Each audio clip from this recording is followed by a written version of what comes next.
கரூரில் இன்று மாலை நடைபெறும் திமுக முப்பெரும் விழாவிற்கான ஏற்பாடுகள் மும்முரமாக நடைபெற்று வருகின்றன. இது குறித்த கூடுதல் தகவல்களை நமது செய்தியாளர் வெற்றி வழங்க கேட்கலாம். வெற்றி, என்னென்ன ஏற்பாடுகள்லாம் செய்யப்பட்டிருக்கு? விரிவான தகவல்கள் பகிர்ந்துக்கலாம். ஸ்ரீராம், திராவிட முன்னேற்ற கழகத்தினுடைய இந்த முப்பெரும் விழாவுக்கான பிரம்மாண்டமான மேடை உள்ளிட்ட 1 லட்சம் பேர் அமரக்கூடிய வகையிலான இருக்கைகளுடன் இந்த இடம் தயாராக இருக்கிறது. முதல் முறையாக கரூரில் இந்த முப்பெரும் விழா நடக்கிறது.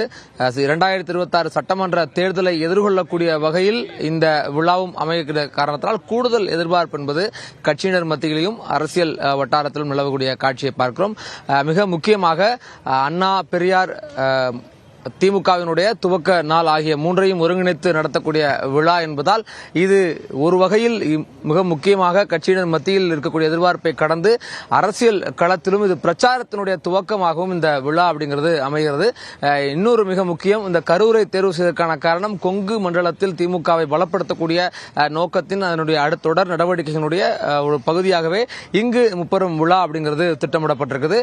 3 மாதங்களுக்கு முன்பாக மதுரையில் மாநில பொதுக்குழு நடத்தப்பட்டது. தென் மண்டலம், கொங்கு மண்டலங்களில் திமுக இந்த முறை கூடுதல் கவனத்தை செலுத்துகிறது என்பதனுடைய ஒரு அடையாளமாக, ஒரு பகுதியாகவே இந்த முப்பெரும் விழாவை நாம் பார்க்க வேண்டியது இருக்குது.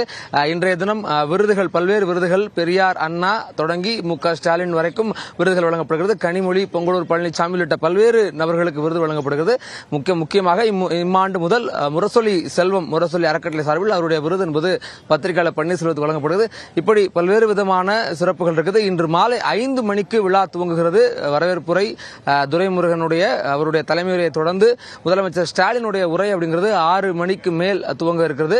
அதுக்கு முன்னதாக அவர் இந்த விருதுகளையும் சிறப்பாக பணியாற்றிய நிர்வாகிகளுக்கு, கட்சியினர்களுக்கு பண முடிப்புகளையும் முதலமைச்சர் வழங்கி இந்த சிறப்புரை ஆற்றுகிறார். பல்வேறு விதமான அரசியல் ரீதியாகவும் கட்சியினுடைய அடுத்த நகர்வு ரீதியாகவும் அறிவுறுத்தல்களை வழங்க இருக்கிறார். மிக முக்கியமாக 4 முனை போட்டியாக இம்முறை தேர்தல் மாறக்கூடிய நிலையில் அவர்களுக்கான போட்டியாளர்களுக்கான அதிமுக, பாஜகவுக்கான பதில்கள் பலவற்றை சொல்லக்கூடும். அது தொடர்பான விமர்சனம் இடம்பெறக்கூடும். தாவேகாவினுடைய அரசியல் நகர்வுகளை ஒட்டி புது எதிரி என்று அறிக்கை வெளியிட்ட நிலையில் அவர்கள் மீதுமான விமர்சனங்களையும் முதலமைச்சர் என்று வைப்பார் என்றும் எதிர்பார்க்கப்படுகிறது. ஸ்ரீராம், விரிவான தகவல்களை வழங்கியதற்கு நன்றி வெற்றி.